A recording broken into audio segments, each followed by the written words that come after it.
इसलिए वो विवाद हो रहा था। वो विवाद करने वाले लोग आपके नहीं थे। तो ये आपको पहचानना पड़ेगा कौन आपका और कौन पराया है। सबसे पहली बात अभी प्रशासन की तरफ से वापस खबर आई है कि 4 बजे के आप कार्यक्रम को थोड़ा डिले करें। हम हमारे अधिकारियों को लेके बैठ रहे हैं, आपकी सारी मांगों पे डिस्कस कर रहे हैं और जितने भी पूरी कर सकेंगे आप थोड़ा तो उसको आगे बढ़ा लो, हम सारी पूरी करेंगे। तो ये आपकी जीत है कि आपके पास लोग आए और जो गद्दार थे ना वो चल के गए थे और वो चल के आए हैं। ये फर्क होता है स्वाभिमानी में और गद्दार में। आप लोगों के स्वाभिमान की जीत है ये कि वो चल के आपके पास आएंगे, आपको चल के उनके पास ले जाना है। आपकी बात करने आपके बीच में आना पड़ा उनको। क्यों? क्योंकि उनको पता है कि मध्य प्रदेश का युवा इस अंगूठे की ताकत भली भांति जानता है, सरकारें बना भी सकता है और बिगाड़ भी सकता है। अब जो हमारा भूख हड़ताल का काम है वो जारी रहेगा। 4 बजे हम विधानसभा घेराव की ओर नहीं जा रहे, हम उनका इंतजार कर रहे हैं। यदि उनने हमसे समय मांगा है कि आप हमें समय दे दो, हम सारी मांगे पूरी कर देंगे, पर थोड़ा सा समय उनको ज्यादा चाहिए। 1 घंटे 2 घंटे में उनकी जो भी डिस्कस है आईपीएस अधिकारियों के साथ, क्योंकि कोई भी कानून लागू होने से पहले अधिकारियों से डिस्कस करनी पड़ती है, तो वो प्रोसेस में ला रहे हैं उसको लागू करके आपकी बात मानेंगे। तो वो जो बात करना चाहते हैं उनको समय दिया है। 4 बजे विधानसभा घेराव की तरफ नहीं जा रहे।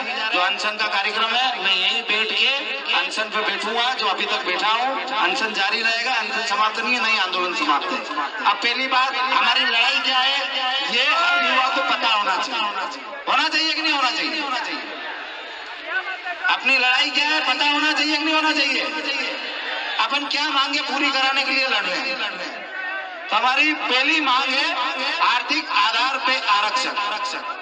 मतलब बहुत सारे लोग थे हम आरक्षण के खिलाफ है, हम आरक्षण व्यवस्था के खिलाफ है, आरक्षण का विरोध कर रहे हैं, आरक्षण के खिलाफ है। इस वजह से हमारे कई एसटी भाई हमसे दूर हो गए। जिनके परिवारों ने हमारे पूर्वजों के लिए बलिदान दिए, त्याग किया, वो हमसे दूर चले। क्यों? क्योंकि हमारे खिलाफ गलत षड्यंत्र चलाए गए, गलत भावनाएं चलाई गई। हम चाहते हैं आर्थिक आधार पे आरक्षण।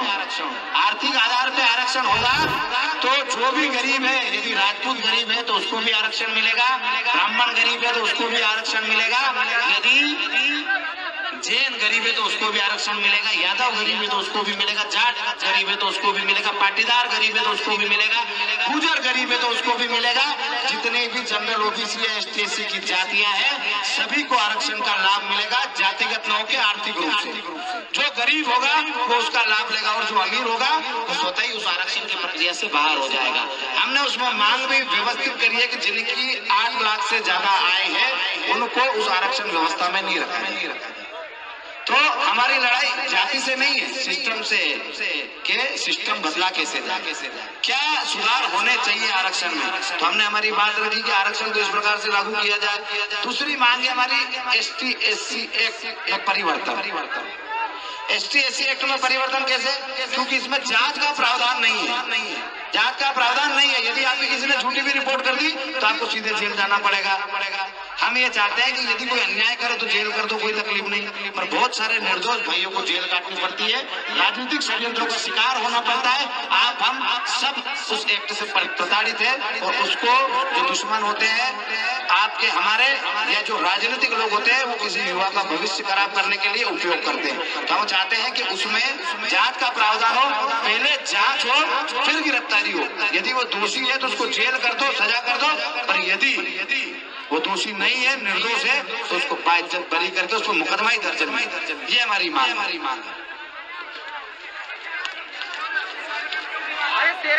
तीसरी मांग है हमारी एसटी एससी एक्ट की तर्ज पर जनरल ओबीसी एक्ट बनाया जाए। जैसे आपने सोच लिया कि एसटी एससी वाले लोगों को प्रताड़ित किया जाता है, हम भी मानते कोई प्रताड़ित करता है तो उसको संरक्षण मिलना चाहिए।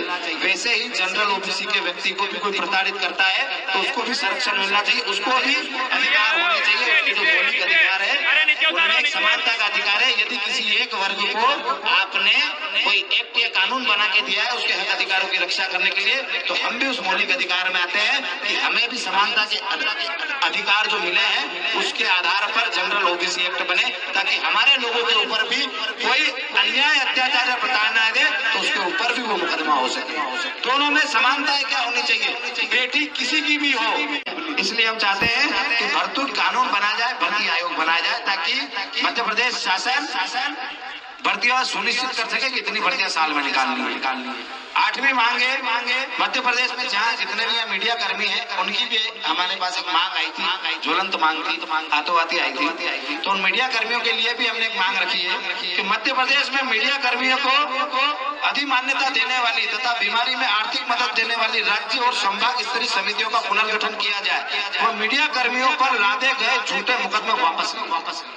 आप लोगों को जैसे सत्ता डराती है, धमकाती है और आपको ऐसे सामाजिक आंदोलनों को नहीं बताने के लिए प्रताड़ित करके जो मुकदमे लगाती है, हम चाहते हैं कि आपके लिए भी ये करनी सेना परिवार लड़े, ताकि आप सच को दुनिया के सामने बता सको।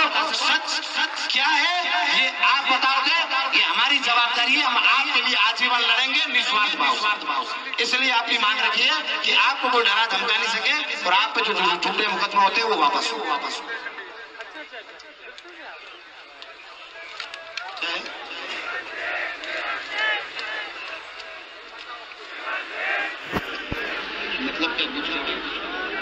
आने वाली सभी भर्तियों में वर्गों को 3 वर्ष की अतिरिक्त छूट दी जाए। राज्य सरकार द्वारा दी गई 3 वर्ष की छूट की समय अवधि 1 वर्ष से बढ़ाकर 2 वर्ष की जाए। तो आपकी जीत पहले ही हो गई है, ये मुद्दा आपका पूरा हो गया। जो नवी मांग है 3 वर्ष की छूट पूरे राज्य में मिल चुकी है आपको। पहले ही जब हमने आंदोलन करा था बीच में ही आपकी मांग पहले पूरी कर दी गई थी, उसके बाद सारे षड्यंत्र चालू हुए, ये मांग आपकी पहले ही पूरी हो गई। अब 10वीं मांग बहुत बड़ी। अतिथि शिक्षकों को विभागीय परीक्षा लेकर नियमित किया जाए। वर्ग 1 एवं वर्ग 2 की शिक्षक भर्ती 2018 जिन अतिथि शिक्षकों के कार्य अनुभव पूर्ण थे उनके अतिथि शिक्षक अनुबंध 2020-2021 तक मान्य कर अतिथि कोटे को 25% का लाभ दिया जाए। महानुभावों को भी योग्यता के आधार पर नियमित किया जाए। रोजगार सहायक, जो सहायक सचिव होते हैं ना, एक तो अतिथि शिक्षक हो गए, एक सहायक सचिव हो गए। कोरोना स्वास्थ्य कर्मियों व मध्य प्रदेश राज्य एड्स नियंत्रण के संविदा स्वास्थ्य कर्मियों को समान कार्य समान वेतन और नौकरी की सुरक्षा दी जाए। उनको नौकरी से न निकाला जाए और वेतन और नौकरी की सुरक्षा दी जाए। उनको नौकरी से न निकाला जाए और उनको नियमित किया जाए। मध्य प्रदेश के सभी बिजली विभाग से सभी विभागों में कार्यरत आउटसोर्स कर्मचारियों को भी योग्यता के आधार पर नियमित किया। अब ये बहुत बड़ी मांग, मतलब इसमें बहुत सारे वर्ग आ गए। अतिथि शिक्षक आ गए, रोजगार सहायक आ गए, कोरोना में जिन लोगों ने सेवाएं दी वो लोग आ गए हैं, स्वास्थ्य कर्मी जितने भी सुविधा वो आ गए हैं और जो विद्युत मंडल में काम करते हैं वो भी आ गए। इन सब की मांगे इसलिए पूरी करना जरूरी है कि ये भारत की नींव है और इनके आधार पर ही पंचायत चलती है, इनके आधार पर ही स्कूल चलता है और इनके आधार पर ही बिजली विभाग चलता है। ये तीनों चीजें नहीं होगी तो देश में सन्नाटा छा जाएगा। इसलिए इन तीनों कर्मचारियों को, चारों कर्मचारी वर्ग को स्थायी किया जाए।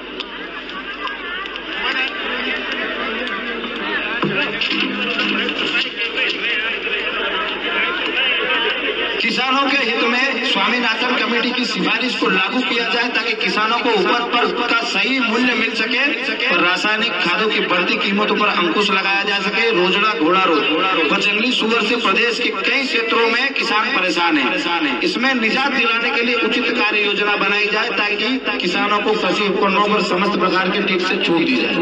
अब इस बात को समझना, जितने भी आए अधिकतर किसान परिवार से है कि नहीं है, तो आराम से सुनना उस बात को कि किसान की स्थिति क्या है। क्या जब फसल अच्छी होती है तब उसके भाव मिलते हैं? नहीं मिलते। फेंकनी पड़ती है के लिए। वो यदि रिटायरमेंट नहीं लेंगे तो नए लड़के लगेंगे कैसे? तो कहीं ना कहीं रोजगार के ऊपर सीधा सा प्रहार है।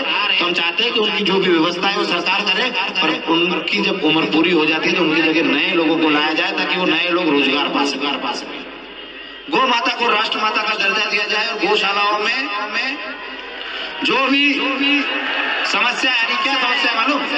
क्या समस्या? पहले गौ माता के लिए 20 रुपए आते थे महीने के, आज 5 रुपए आ रहे हैं।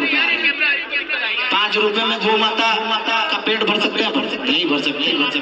तो गौशालाओं में कम से कम जितना उनका खर्चा आता है उतना तो दिया जाए।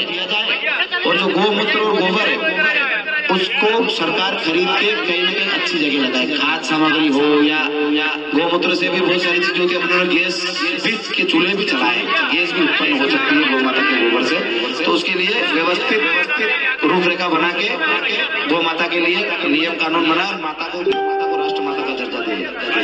अब एक मालूम है, इसे अपने मुख्यमंत्री जी 4-5 बार घोषणाएं कर चुके हैं। पद्मावत मोह में जितने भी मुकदमे हुए वापस लिए जाते पर अभी तक नहीं हुए। तो हमने फिर कहा कि पद्मावती फिल्मों के विरोध में वह किसान आंदोलन में जितने भी दर्ज मुकदमे हैं वो वापस क्योंकि किसान भी हमारे आपस के ही थे, हम में से ही थे। तो पद्मावत मूवी और किसान आंदोलन में जितने भी मुकदमे दर्ज हुए थे वो वापस लिए जाए सरकार के द्वारा, क्योंकि अनीति के द्वारा वो मुकदमे बनाए गए थे। वो अन्याय और अत्याचार के खिलाफ लड़ रहे थे, उन लोगों पे भी आप मुकदमा करोगे तो अन्याय और अत्याचार के खिलाफ लड़ेगा कौन? इस तानाशाही को हम नहीं झेलेंगे, इसलिए इन सारे मुकदमों को वापस लिया जाए।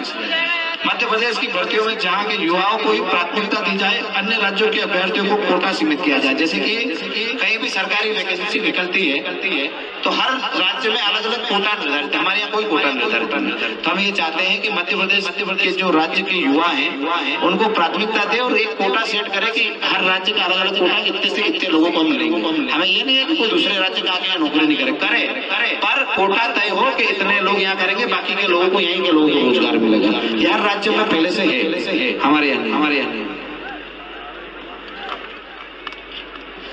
महंगाई कर्मचारियों को दी जा रही पदोन्नति के साथ उन्हें उनके साथ अधिकार व सुविधाएं भी दी जाए। कर्मचारियों की पेंशन पुनः चालू की जाए। अब कर्मचारियों की पेंशन बंद कर दी और उनको क्या है कि